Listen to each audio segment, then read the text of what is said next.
Le film commence par une nuit sombre où un sorcier très puissant nommé Dumbledore marche dans la rue. À l'aide d'un dispositif magique, Dumbledore éteint toutes les lumières des lampadaires. Peu de temps après, un chat apparaît et se transforme en une sorcière nommée Minerva. Après avoir salué Dumbledore, Minerva lui demande si les rumeurs qu'elle a entendues sont vraies et Dumbledore lui répond que oui. Soudain, un demi-géant nommé Hagrid apparaît sur sa moto volante. Il révèle alors qu'il a amené un petit garçon, connu sous le nom de Harry Potter. Finalement, lorsqu'il s'approche de la maison des oncles de Harry, Minerva dit qu'ils ne devraient pas le laisser avec eux, car elle les a observés et s'est rendu compte que ce ne sont pas de bonnes personnes. Cependant, Dumbledore affirme qu'ils sont les seules personnes capables de s'occuper de Harry. Ensuite, Dumbledore dépose Harry devant la porte d'une maison et s'en va. Quelques années plus tard, Harry était devenu un jeune garçon. Il vivait dans une maison avec ses oncles, nommés Pétunia et Vernon. Harry avait aussi un cousin appelé Dudley, qui, à chaque occasion, l'insultait. Un jour, Harry visite un zoo et se rend dans la zone des reptiles. À ce moment-là, Dudley commence à taper sur la vitre pour attirer l'attention d'un serpent, mais le reptile ne réagit pas. Aussitôt que Dudley s'en va, Harry commence à parler au serpent, et il a une surprise. En effet, il découvre que le serpent le comprend. En voyant que Harry faisait bouger le serpent, Dudley le pousse, et il essaie d'attirer l'attention du reptile. À cet instant, Harry regarde son cousin avec irritation et, d'une manière ou d'une autre, la vitre qui retenait le serpent enfermé disparaît, faisant tomber Dudley dans l'eau. Après cela, le serpent remercie Harry et en profite pour s'échapper. Mais lorsque Dudley essaie de faire de même, la vitre réapparaît et le laisse piéger. Bien que Harry trouve la situation amusante, Vernon, lui, se fâche et lorsque tout le monde rentre à la maison, il confronte Harry et lui demande ce qu'il a fait. Harry se défend en disant qu'il n'a rien fait et que la vitre a disparu comme par magie. Encore plus énervé, Vernon enferme Harry dans le placard sous l'escalier et lui dit que la magie n'existe pas.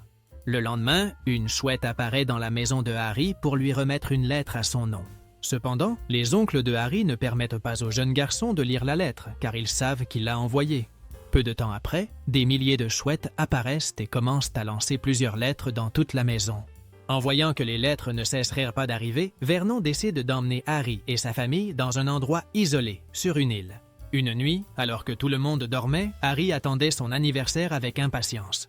Juste au moment où son anniversaire arrive, la porte de l'endroit s'effondre et Hagrid apparaît ensuite. Bien que Harry ne le connaisse pas, Hagrid lui offre un gâteau d'anniversaire et le félicite. Ensuite, Hagrid raconte au jeune garçon que ses parents étaient des sorciers et qu'il en est un lui aussi. Après cela, Hagrid remet à Harry une lettre l'invitant à la plus grande école de magie du monde, connue sous le nom de Poudlard. Harry découvre que ses oncles savaient qu'il était un sorcier et ne le lui ont jamais dit. À ce moment-là, Hagrid invite Harry à l'accompagner à Poudlard, mais il lui dit que s'il le souhaite, il peut rester avec ses oncles. Sans hésiter, Harry part avec Hagrid. Mais avant d'aller à l'école, Hagrid emmène le jeune garçon dans un endroit pour acheter quelques fournitures. En chemin, ils entrent tous les deux dans un bar, et là, tout le monde connaît Harry. Sur place, un professeur nommé Quirrell apparaît et dit à Harry qu'il lui enseignera la défense contre les forces du mal. Peu après, Hagrid active un mur magique et emmène Harry dans le célèbre chemin de traverse où les sorciers achètent tout ce dont ils ont besoin. Après avoir marché un peu, Hagrid conduit Harry dans une banque connue sous le nom de Gringotts. Et là, le jeune garçon est surpris de découvrir que ses parents lui ont laissé une grande fortune. Soudain, Harry se rend compte que Hagrid a pris un petit paquet, mais Hagrid ne révèle pas ce que c'est et dit au jeune garçon de n'en parler à personne. Après avoir acheté quelques fournitures, Harry se rend compte qu'il lui manque encore un article de la liste, une baguette magique. C'est pourquoi Harry se rend dans une boutique de baguettes où il rencontre le vendeur, nommé Ollivander. Après avoir essayé plusieurs baguettes sans succès, Ollivander fait une dernière tentative. Et cette fois, la baguette fonctionne pour Harry. Plus tard, Harry discute avec Hagrid et lui demande ce qui est arrivé à ses parents. Hagrid commence à lui raconter qu'il y a longtemps, un sorcier maléfique nommé Voldemort rassemblait d'autres sorciers pour qu'ils se joignent à lui. Cependant, les parents de Harry, appelés Lily et James Potter, ont refusé de rejoindre Voldemort, et c'est pour cela que le sorcier les a éliminés. Après cela, Voldemort a aussi essayé d'éliminer Harry, mais il n'y est pas parvenu, et le jeune garçon découvre que c'est pour cette raison qu'il a une cicatrice sur le front. Hagrid termine en disant à Harry que tout le monde le connaît parce qu'il est le seul que Voldemort n'a pas pu vaincre. Le lendemain, dans une gare, Hagrid remet à Harry un billet. Ce billet lui permettra d'accéder à un quai appelé 934. Après avoir marché un peu dans la gare, Harry ne trouve pas le quai, mais finalement, le jeune garçon aperçoit une famille, les Weasley. À ce moment-là, Harry se rend compte que certains jeunes ont traversé un mur, ce qui le surprend. Très curieux, Harry demande des informations à la mère de la famille Weasley, appelée Molly, et lui demande comment accéder au quai. Molly lui répond que la plateforme 934 se trouve entre la plateforme 9 et la 10, et qu'il devra traverser un mur pour y arriver. Harry se sent un peu inquiet. Mais avec courage, il court vers le mur. Et après l'avoir traversé, il arrive enfin sur la plateforme.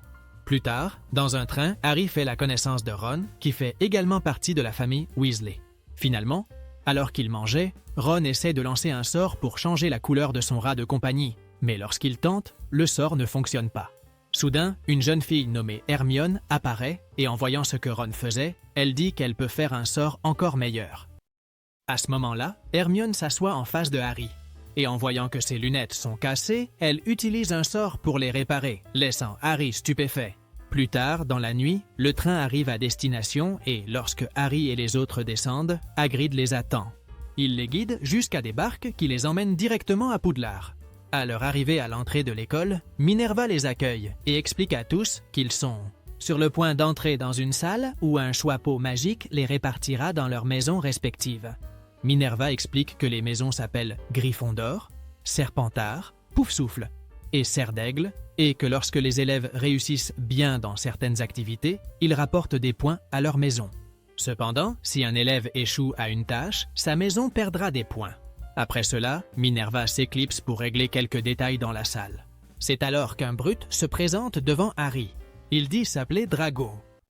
Quand il annonce son nom, Ron commence à rire de lui, mais Drago l'insulte alors en disant des choses sur son apparence et son nom de famille. Drago dit à Harry de bien choisir ses amis, mais Harry lui répond qu'il sait déjà qui sont ses vrais amis. Plus tard, les élèves entrent dans la grande salle et sont impressionnés par l'endroit. Peu après, le professeur Dumbledore fait son apparition. Il leur annonce à tous qu'il est interdit de se rendre dans la forêt interdite et qu'ils ne pourront pas non plus aller dans le couloir du 3e étage. Après cela, Minerva commence à appeler chaque nouvel élève de l'école pour que le choixpeau magique puisse les répartir dans leur maison. La première à être appelée est Hermione, que le choixpeau répartit dans la maison Gryffondor. Ensuite, Drago est également appelé, mais avant que Minerva ne puisse poser le choixpeau sur sa tête, il est déjà sélectionné pour Serpentard. Pendant qu'un autre élève est appelé, Harry aperçoit un professeur nommé Rogue et soudain, sa cicatrice commence à lui faire mal. Finalement, Ron est choisi et heureusement, il est sélectionné pour la maison Gryffondor. Enfin, Harry est appelé et au début, le choixpeau hésite sur la maison à lui attribuer, mais il le sélectionne finalement pour Gryffondor. Plus tard, les élèves se rendent dans leur dortoir et, en chemin, ils remarquent que les escaliers bougent d'eux-mêmes. De plus, ils voient un certain tableau dont les personnages pouvaient également se déplacer. Lorsque Harry et les autres arrivent à l'entrée de leur dortoir, ils se retrouvent face au tableau d'une femme qui leur demande « Quel est le mot de passe ?» À ce moment-là, l'un des membres de la famille Weasley, nommé Percy, donne le mot de passe, ce qui fait que la porte s'ouvre et qu'ils peuvent entrer dans les dortoirs. Au petit matin, Harry observe le paysage depuis la fenêtre du dortoir et se sent heureux d'être enfin dans un endroit auquel il a toujours appartenu. Plus tard, plusieurs chouettes apparaissent à l'école et remettent du courrier aux élèves. L'une de ces correspondances était un journal. Et lorsque Harry commence à lire, il se rend compte que la banque Gringotts a été cambriolée. Harry est intrigué, car il découvre que la chambre forte qui a été cambriolée est la même d'où Hagrid a sorti un petit paquet. Finalement, les élèves participent à un cours pour apprendre à voler sur des balais, mais avant cela, ils doivent apprendre à donner des commandes à l'objet. Étonnamment, Harry parvient à faire monter un balai jusqu'à sa main, tandis que les autres élèves mettent plus de temps à y arriver. Après cela, une professeure nommée Rolanda ordonne aux élèves de monter sur leur balai et de voler sur quelques mètres avec eux. Cependant, l'un des élèves, nommé Neville, perd le contrôle de son balai et tombe au sol.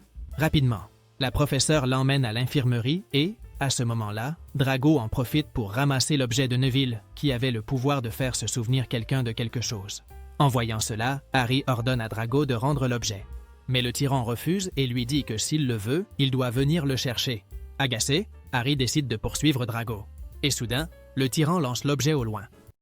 Rapidement, Harry vole sur son balai et parvient à attraper l'objet. Cependant, Harry ne s'est pas rendu compte que Minerva l'avait vu voler avec le balai. Et peu après, elle l'appelle et lui demande de la suivre. Finalement, Minerva se rend dans une salle où elle appelle un jeune homme nommé Olivier, qui est le capitaine de l'équipe de Gryffondor qui participe à un jeu appelé le Quidditch. À ce moment-là, Minerva dit à Olivier que Harry sera le nouveau attrapeur de l'équipe, car elle a vu ses compétences lorsqu'il a attrapé l'objet de Neville. Plus tard, Harry dit qu'il est inquiet car il n'a jamais joué au Quidditch. Mais Hermione le motive en lui disant que son père était le meilleur attrapeur du sport. Après cela, Harry et ses amis sont sur le point de retourner dans leur dortoir, mais soudain, l'escalier change de position et les oblige à aller au 3e étage. À ce moment-là, Hermione se souvient qu'il est interdit d'être au 3e étage, et en regardant derrière eux, il voit le chat d'un homme nommé Filch qui surveillait l'endroit. Pour éviter que le chat n'alerte Filch, Harry et ses amis courent et se cachent dans une salle. Alors que tout semblait aller bien, le groupe finit par tomber sur un chien géant à 3 têtes. Mais heureusement, Harry et les autres parviennent à sortir de là. Après cela, Hermione reste curieuse, disant que le chien protégeait une trappe et qu'il doit y avoir quelque chose de caché là-dessous. Le lendemain, Oliver explique davantage le jeu de Quidditch et dit à Harry qu'il doit seulement se concentrer sur l'attrapage d'une petite balle, avec des ailes appelées le vif d'or. Oliver révèle que cette balle est la plus importante du jeu et que l'équipe qui l'attrape gagne. Plus tard, Harry et les autres participent à un cours, dans lequel ils doivent faire léviter une plume en utilisant leur baguette et en prononçant le mot Wingardium Leviosa. À ce moment-là, Ron essaie de lancer le sort, mais il n'y parvient pas et Hermione lui dit qu'il prononce mal le mot. C'est pourquoi elle montre comment faire et parvient à faire léviter la plume. Finalement, après le cours, Ron parle d'Hermione avec les autres, disant qu'elle est ennuyeuse et que c'est pour cela qu'elle n'a pas d'amis. Malheureusement, Hermione entend tout et se sent blessée. Plus tard, ce soir-là, Harry et les autres trouvent étrange qu'Hermione ne soit pas venue, et Neville dit qu'il l'a vue pleurer dans les toilettes. Soudain, Quirrell apparaît et annonce à tout le monde qu'il y a un troll dans l'école. En entendant cela, tout le monde s'inquiète, mais Dumbledore leur demande de rester calmes et de retourner dans leur dortoir. Alors qu'ils retournaient au dortoir, Harry et Ron découvrent qu'Hermione n'était pas au courant pour le troll et décident d'aller la sauver. En arrivant dans la salle de bain où se trouvait Hermione, ils remarquent tous les deux que la créature l'avait déjà repérée et essayait de l'attaquer. Heureusement, Ron prononce le sortilège Wingardium Leviosa, ce qui fait tomber l'objet de la créature sur elle-même. Peu après, quelques professeurs arrivent et demandent ce qui s'est passé. À ce moment-là, Hermione dit que c'est de sa faute car elle voulait affronter un troll. Pendant qu'elle s'expliquait, Harry remarque que la jambe du professeur Rogue était blessée et il commence à se méfier de lui. Le lendemain, Harry parle avec ses amis et pense que c'est Rogue, qui a amené le troll à l'école pour distraire les autres, pendant qu'il essayait d'entrer dans la trappe du 3e étage. Cependant, il n'a pas pu le faire à cause du chien à 3 têtes, qui a fini par blesser sa jambe.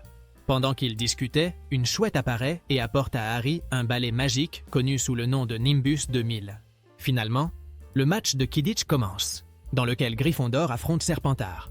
Au fur et à mesure que le jeu avance, les deux équipes sont à égalité, mais soudainement, le balai de Harry devient incontrôlable. En voyant cela, Hermione soupçonne Rogue, car il était en train de jeter un sort vers le balai. C'est pourquoi elle distrait discrètement Rogue, ce qui permet au balai de Harry de redevenir normal. Après cela, Harry poursuit le vif d'or, mais alors qu'il est sur le point de l'attraper, il perd l'équilibre et tombe. Tout le monde s'inquiète. Mais lorsque Harry se relève, il recrache le vif d'or, révélant qu'il a réussi à l'attraper. Pour cette raison, tout le monde célèbre et Gryffondor devient le vainqueur du match. Plus tard, Harry et ses amis parlent avec Hagrid et lui disent qu'ils pensent que Rogue prévoit de prendre quelque chose que le chien protège sous la trappe.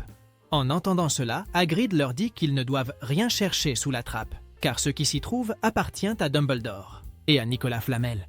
Quelque temps plus tard, la période de Noël arrive, et tandis que Harry et Ron s'amusent avec un jeu d'échecs magique, Hermione apparaît et leur conseille de chercher Nicolas Flamel dans une section réservée de la bibliothèque de l'école. Le lendemain, Harry ouvre un cadeau de Noël et se réjouit de découvrir qu'il a reçu une cape d'invisibilité. C'est pourquoi Harry décide d'utiliser la cape pour se rendre dans la section réservée de la bibliothèque, mais il fait accidentellement du bruit. Harry s'enfuit et en chemin, il voit Rogue en train de se disputer avec le professeur Quirrell. Après cela, Harry entre dans une salle où se trouve un immense miroir et, en s'y regardant, il voit le reflet de ses parents à ses côtés.